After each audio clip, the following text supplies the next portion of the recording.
আলাইকুম রহমতুল্লাহি ওয়া বারাকাতুহু। সম্মানিত ভ্রমণ পিপাসু ভাই এবং বোনেরা, আজকে আমি আপনাদের সামনে নতুন একটি ভিডিও নিয়ে আসছি। আমরা ক্রোয়েশিয়া ভিজিট ভিসা নিয়ে আপনাদের সামনে আজকে কথা বলার চেষ্টা করব। আপনারা আমাকে অনেকেই জিজ্ঞেস করেছেন এবং আমরা অলরেডি কাজও শুরু করেছি ইনশাআল্লাহ। যারা ক্রোয়েশিয়াতে ভিজিট ভিসায় যেতে আগ্রহী তাদের জন্য মূলত আজকের এই ভিডিওটি। অবশ্যই আপনারা যারা আমার আজকে নতুন ভিডিওটি দেখবেন, আমার ফেসবুক পেজ এবং ইউটিউবে আপনারা সাবস্ক্রাইব এবং ফলো করে রাখবেন। ইনশাআল্লাহ আপনারা বিভিন্ন দেশের ভিজিটের সম্পর্কিত বিভিন্ন তথ্য আমাদের এই চ্যানেলগুলো থেকে পেয়ে যাবেন। তো আমি কথা না বাড়িয়ে মূলত মূল ভিডিওতে চলে যাব। আপনারা অনেকেই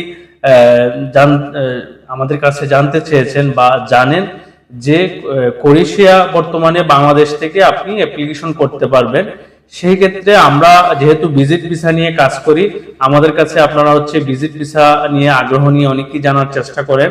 তো ব্যস্ততার কারণে মূলত আমি এই ভিডিওটি করতে লেট করে ফেলছি। তো আজকে আমি চেষ্টা করব যেন আপনারা যারা ক্রোয়েশিয়াতে ভিজিটে যাওয়ার জন্য চেষ্টা করতেছেন তাদের আমার এই ভিডিওটি কাজে লাগে। তো আমি যে বিষয়টি প্রথমে বলবো, ক্রোয়েশিয়া ভিজিট ভিসা আপনি বাংলাদেশ থেকে অ্যাপ্লিকেশন করতে পারবেন। তো প্রথমত যে বিষয় আপনাকে একটা অ্যাপয়েন্টমেন্ট নিতে হবে। আপনি বিএফএস গ্লোবাল থেকে বাংলাদেশ আপনি ওয়েবসাইটে সার্চ করে লিখে আপনি আপনার অ্যাপয়েন্টমেন্টটা বুক করতে পারবেন। তার জন্য অগ্রিম আপনাকে 4000 প্লাস টাকা 4000 টাকার মতো আপনাকে পেমেন্ট করতে হবে এবং আপনি অ্যাপয়েন্টমেন্ট বুক করে নিয়ে নিতে হবে যে কবে আপনি আপনার প্রোফাইলটি তাদের কাছে জমা করতে পারবেন। এটা হবে আপনার প্রথম প্রসেস। তো পরের বিষয় আপনি কি কি ডকুমেন্টস নিয়ে আপনার ক্রোয়েশিয়া এমবাসিতে জমা করবেন বা বিএফএস এ জমা করবেন, সেই বিষয়টাতে আমি এখন যাব। আপনার আপনি একটা অ্যাপ্লিকেশন ফর্ম নেবেন এবং আপনার 6 মান্থ ভ্যালিডিটি আছে এরকম পাসপোর্ট নেবেন। যদি পাসপোর্ট হারিয়ে যায় তাহলে আপনার জিডি কপি নেবেন অথবা প্রিভিয়াস পাসপোর্টগুলো আপনি সাথে নেবেন। তারপর আপনি যেই দেশগুলোতে ভিজিট করছেন, যদি আপনার পাসপোর্ট হারিয়ে যায়, যদি আপনি ওইগুলার কোনো কপি রাখেন, ওইগুলা ফটোকপি করে আপনি অবশ্যই দিয়ে দিতে পারেন। তো মেইন যে বিষয়গুলা তার মধ্যে আপনার প্রফেশনাল ডকুমেন্টস। আপনি যদি বিজনেসম্যান হন তো বিজনেসের ক্ষেত্রে নরমালি ট্রেড লাইসেন্স, তারপর আপনার বিভিন্ন বিজনেস সংগঠনের সাথে জড়িত এই টাইপের হেভিওয়েট কিছু ডকুমেন্টস আপনি এড করে দিবেন বিজনেসের ক্ষেত্রে, এবং ভিজিটিং কার্ড এগুলো আপনি সাথে রাখবেন। এবং আপনার যখন কভার লেটার লিখবেন অবশ্যই চেষ্টা করবেন যেন আপনার বিজনেস পেডে আপনি দিয়ে দিতে পারেন। এবং আপনারা যারা জব করেন, জবের ক্ষেত্রে আপনি যেই প্রতিষ্ঠানে জব করেন তাদের থেকে আপনার কনসার্ন লেটার এবং ছুটিপত্র, ছাড়পত্র, তাছাড়া আপনার অফিস আইডি কার্ড এবং অফিসের ভিজিটিং কার্ড, এগুলো প্রফেশনাল ডকুমেন্টস হিসেবে আপনি দিবেন। এছাড়াও যারা ধরেন বিভিন্ন রেন্টের পান কিন্তু দৃশ্যমান কোনো ব্যবসা নাই, তারা ওই রেন্টের যে আপনার অরিজিনাল ডকুমেন্টস গুলো আছে এগুলো আপনি শো করতে পারেন। তারপরে আপনি একটা অ্যাসেট ভ্যালুয়েশন দিতে পারেন, সিএ ভ্যালুয়েশন দিতে পারেন।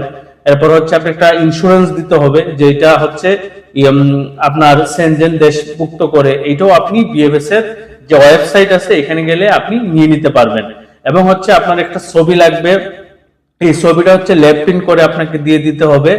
এছাড়া আপনি কভার লেটার, ট্যুর আইটেনারি, যদি আপনার কেউ পরিচিত থাকে ওনার কাছ থেকে যদি কোনো স্পন্সরশিপ আপনি নিয়ে আসতে পারেন সেটাও এড করে দিয়ে দিতে পারেন, অথবা এয়ার টিকেট, হোটেল বুকিং। তো মেইন যে বিষয় প্রথম আপনাকে বিএফএস থেকে আপনাকে অ্যাপয়েন্টমেন্ট নিতে হবে। তারপর আপনি ভিজিট ভিসার যে ডকুমেন্টস গুলা দরকার, এক নাম্বার আপনি যদি প্রফেশন আপনার যাই হয় বিজনেস অথবা জব, তার রিলেটেড ডকুমেন্টস গুলো আপনি প্রোভাইড করবেন। দ্বিতীয় আপনার ফাইন্যান্সিয়াল ডকুমেন্টস গুলো আপনি দিবেন। এটা যদি আপনার স্যালারি অ্যাকাউন্ট হয় তাহলে স্যালারি অ্যাকাউন্ট দিবেন, আর যদি বিজনেসম্যান হন কারেন্ট অ্যাকাউন্ট দিবেন, এবং আপনি সেভিংস হিসাবে সেভিংস আপনার অ্যাকাউন্টটা দিবেন। যদি সেভিংস এবং এফডিআর দিতে চান তাহলে এফডিআর এর স্টেটমেন্ট এবং সলভেন্সিও আপনি সাথে অ্যাড করে দিতে পারেন। এবং আপনি যদি বিভিন্ন সংস্থার সাথে জড়িত থাকেন ওইগুলো ডকুমেন্টসও আপনি এড করে দিতে পারেন।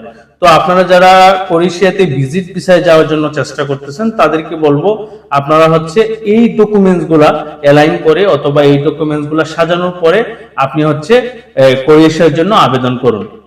এবং আপনার যারা সহযোগিতা প্রয়োজন হয় অথবা অ্যাপ্লিকেশন প্রসেস থেকে ধরে আপনার ফাইল গুছানো পর্যন্ত এ টু জেড যে কোনো প্রয়োজনে আমাদের এসকে ভিসা এক্সপ্রেস এন্ড ট্রাভেলসে আপনারা চলে আসতে পারেন। আমাদের অফিসের লোকেশন হচ্ছে রুজ ভিউ, দ্বিতীয় তলা, 202 নং অফিস, এখানেও আসতে পারেন। অথবা আমাদের গুটাটিগর অফিস আছে আপনার কদমতলী পল্লী বিদ্যুৎ অফিসের ঠিক অপোজিটে।